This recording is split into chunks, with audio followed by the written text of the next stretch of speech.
Everyone, it's me, your teacher, and today we are going to learn about energy. Okay, so let's start without any further delay.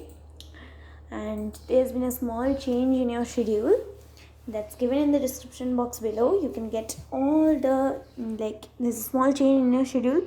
Okay, and all the details are being given in the description below. Check down, and let's start now the chapter energy. Okay, so first of all, terms to know, important terms that we have to know. Okay, now wait a while. Okay.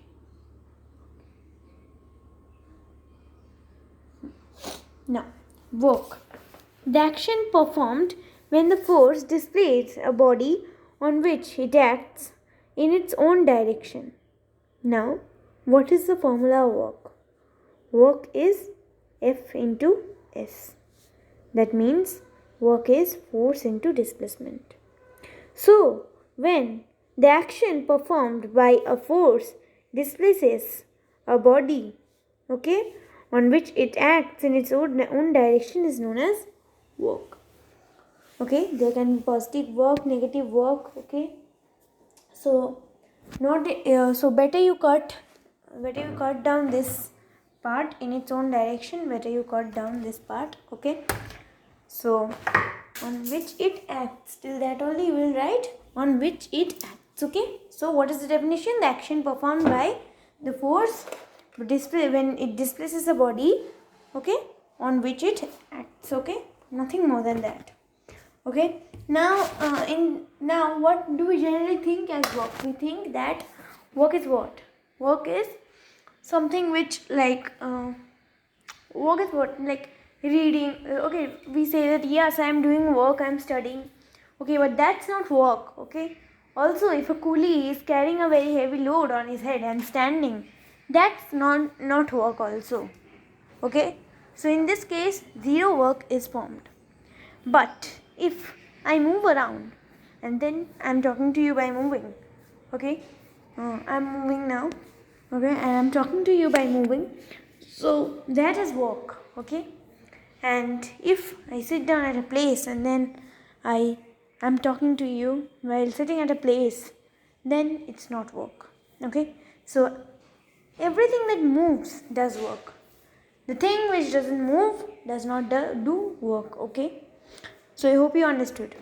So these two related terms also, distance and displacement. Okay, the total length between 2 points is distance. You'll know, suppose from A to B, okay, it's distance. Okay, point A, point B in the beginning, okay, it's distance. And then if I suppose, wait a minute, I'll just,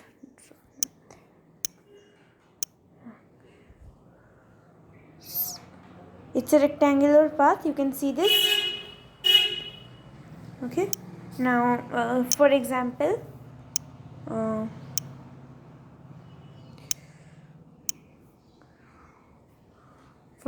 I take a pen and then I am going to this point A and this point B, and I'm going through this curved path. Okay, this curved path. So this is my distance, and what's my displacement? Okay, my displacement is the shortest distance between any 2 points. I hope you didn't understand. Okay, you didn't understand, right? I can understand. Okay, I'll show you in a greater detailed manner. Okay, because it's too clumsy. Okay, over there. So the shortest distance between an initial and a final position is known as displacement. Suppose the shortest distance between point A and point B, as I've drawn in the line, okay, it's displacement. Now another term is also related to work, very closely related to work, and that is energy. So the capacity of a body to do work is energy. So if there is energy, then only work can be performed, right? If you do not eat food, then you cannot work also, right? If you eat food, then you can work. Similarly, if you only eat food and we do not work, then energy will become useless. So these are interdependent terms. Okay. Now, energy are classified into various types, and one of them is mechanical energy. The energy possessed by a body due to its position or motion. So suppose I am sitting at one place, okay, and no, forget about that. Suppose I am sleeping, okay, and take another example. Suppose I am walking, okay, or I am running, okay. Take these two examples, okay. So these two are only mechanical energy. I can run also because I have energy, and I can sleep also because I have energy, okay. Now these two kinds of energy, like mechanical energy, can be classified into two categories. One is kinetic energy and one is potential energy. So what is the kinetic energy? The energy possessed by a body by the virtue of its motion, means it's in motion. And what's potential energy? Possessed by a body by virtue of its position or configuration, means by the virtue of its rest, okay. So what do you think? What will be, which one is potential energy and which one is kinetic energy in case 1 and case 2? In case 1 I am sleeping, and in case 2 I am walking or running. So which one is potential energy and which one is kinetic energy? Obviously the first case is the potential energy because I am sleeping over there, I am not moving, okay. And case 2 is kinetic energy because I am moving over there, I am not in rest, right? Okay. So now potential energy is again divided into two categories. What are they? Gravitational potential energy and elastic potential energy. Now gravitational potential energy. There is stored by an object due to its height in the gravitational field. Suppose you hold a ball in your hand, okay, or you hold a cup of like you hold a trophy in your hand, and then you put your hand up. And what is the energy possessed by that trophy which you are holding up? It's gravitational potential energy, okay, because gravitation is trying to pull it down, but you are holding it up. So next we have the elastic potential energy. Just a minute. So the energy possessed in a body when the work is done to deform, stretch or compress it. Suppose you are pulling a spring, okay. Now the spring which is pulled, okay, and you are holding it, it possesses elastic potential energy because it has been deformed, it has been stretched, okay. Or you are compressing a spring, that also hold elastic potential energy. So what happens? You compress it, okay. Next, energy transformation. Now you know that energy can neither be created nor be destroyed. It can only be transformed from one form to another. So the process in which energy changes from one form to another is known as energy transformation, okay. Now you have a new term in class 8 in this work chapter, and that is in this energy chapter, and that is power, okay. The amount of work done by a body in unit time, that means it will be W by T equal to P, okay. The formula will be this.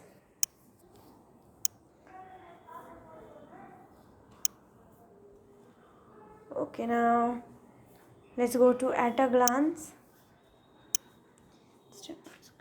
Now see, if no motion takes place, no work is said to be done, okay. The one which I am explaining to you. If a coolie stands with a load of 100 kg on his head, then also no work is done because he is only standing, he is not moving, okay.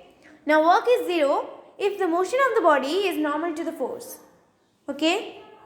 So the force is equal and the motion of the body is also equal, okay, and it's normal, okay. Both are not moving, and therefore work is said to be 0 over there.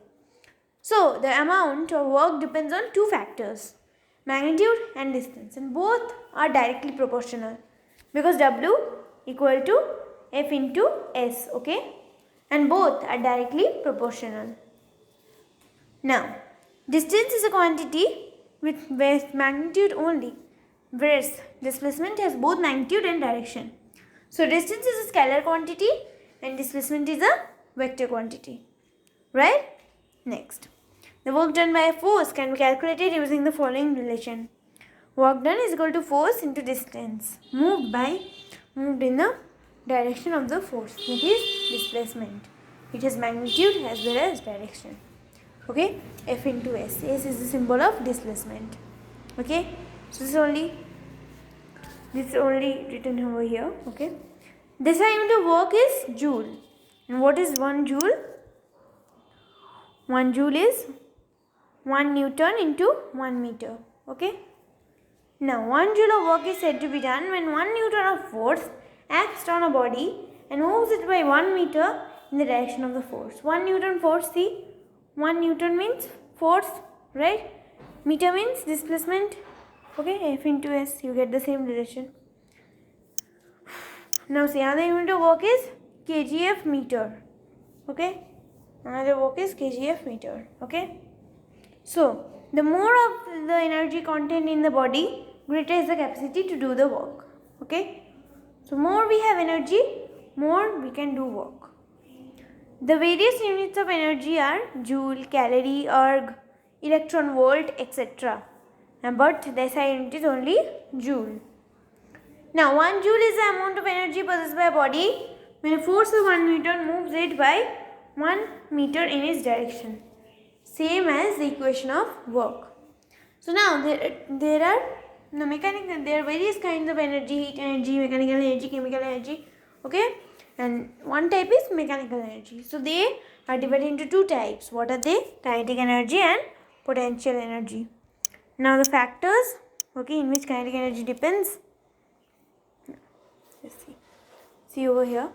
Now kinetic energy depends on the following factors: mass of the body and speed of the body. Now kinetic energy of the body is directly proportional to the mass of the body, and it is inversely proportional to it is directly proportional to the square of its speed. Okay, remember, square of its speed. Okay, not only speed. Okay, so you can get all this directly from here. For a body of mass m moving with the velocity v, the kinetic energy possessed by s can be half into mv square. Okay, see, so mass is directly proportional and velocity is also directly proportional. Now the potential energy depends on the following factors: mass of the body, height of the body, and another factor is, no, it is two only. Okay, so the potential energy of a body is directly proportional to the mass of the body. Potential energy is directly proportional to the height of the from the level of the ground. So potential energy PE is equal to mgh. Okay, mg means m is mass, g is gravitation, and h is height. Okay, so for a body of mass m raised to the height h, the potential energy can be mgh, where g is the acceleration due to gravity, which is 9.8 meter per second square. So we are living in the earth only, so the potential energy will always be 9.8 meter per second square, right? Okay, so according to the law of the conservation of energy, energy can neither be created nor be destroyed. It can be changed from one form to another. Okay, I have already told you this point. So power is defined as energy supplied in unit time. Okay, so I have written the equation in the former of the chapter. Now power can be given by the relation power equal to work done by time taken, or energy supplied by time taken. These two equations you may have a snapshot if you want. So the SI unit of power is what? It is denoted by W. Okay, so the power that a source spends, okay, depends on the amount of work done by it and the time taken by a source to complete a work. Okay, I don't know what happened. So it depends on the amount of work done by it. Obviously, the more efficient the machine will be, the more work it do, and the time, the lesser the time will be, the more efficient will the machine be. Okay. Okay, do we have infographs? Yeah, we have. Okay. So see, kinetic energy, the energy possessed by a body by virtue of its motion is kinetic energy. See, the car is moving only. Okay. Now next, elastic potential energy is the energy stored in a body when work done to deform, stretch or compress it. Now see, it's deformed, the spring is deformed, so it has elastic potential energy, right? Next, energy transformation in a simple pendulum. Now see it very carefully. When a bob of a simple pendulum is displaced a little bit on either side, say A or B, termed as extreme position, it is seen to set on a to and fro motion about its mean position. Thus, the bob begins to oscillate from O to A to O, O to B, B to O, and so on. During this motion, the energy gets transformed from kinetic to potential energy and vice versa. See? Now, look over here. Here, the ball is stopping at one point, okay? And therefore, potential energy is there, kinetic energy is 0. It's moving, kinetic energy, okay? It stands over here, potential energy, where kinetic energy is maximum over here, okay? Again goes over here, equal, okay? And here potential energy is maximum, kinetic energy is 0. Okay, so the extremes get potential energy and the mean position get kinetic energy. Okay, so this was our video. Thank you for watching. Like this video, smash the like button. Okay, thank you so much. Study well, study hard. Goodbye.